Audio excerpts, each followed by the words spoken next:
check on the stock market this morning. The Dow is in the green, up more than 300 points. U.S. stocks opened higher amid a comeback in the AI trade despite a volatile week. Let's bring in Megan Leonhardt. She's a reporter for Barron's to talk more about it. Good to see you. So let's, Megan, first dig into this TikTok news. This is really interesting. The Chinese owner of ByteDance has signed an agreement that will allow the creation of this new U.S.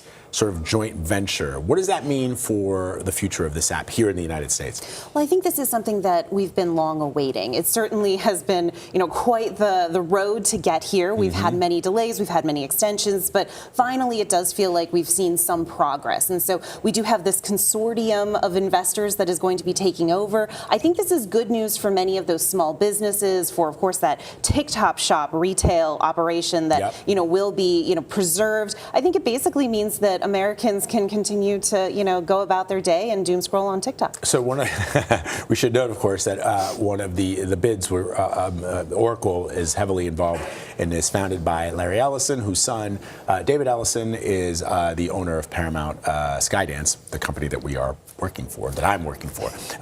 But TikTok isn't just for the entertainment. I think what's really interesting is this market research firm has said that the TikTok shopping experience makes up 20% of all the e-commerce in 2025. I mean, I actually am on TikTok. I didn't know you could buy stuff on TikTok. Oh, yes, you can buy stuff everywhere now, Vlad. Let's be honest. Okay. But this is actually really interesting because, yes, that TikTok shop is, incredibly valuable. And it is one of those situations where it is becoming, a huge player in the retail game, in the e-commerce game. But again, too, you also have a ton of small businesses that really showcase their products and their wares on TikTok. And you can go through the shop there, or you can go directly to their website. We've had a lot of discussions with, those folks who are saying, this is my livelihood. I really need this to stick around in order to have my business really survive. It's so funny because I thought we did a number of those interviews, and I always thought that was, I'm an influencer, and I'm selling stuff that you can then go onto this website to buy. I didn't realize you could buy directly. Wow. You can. They make it seamless for you so that you can spend money very easily, particularly around this holiday spending season.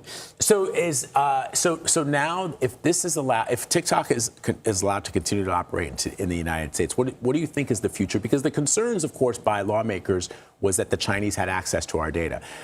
My guess is they probably already have access to our data, but okay, so what does the future look like for the company? It will be really interesting whether this continues to stay private or we do see an IPO at some point, given the really power behind this particular app when it comes to those retail operations. I think too it'll be interesting to see how much further along we can go in making this seamless experience between watching a video to buying a product to getting it shipped to your home and then possibly posting a review on TikTok about the product. Full circle, right? Yeah. But do you see, before we go, do you see, somebody was saying something to me recently about how with the advent of AI and now how seamless it is to do what you just described, that in the future, my daughter's 2, the next generation is not going to want to be as online as we are.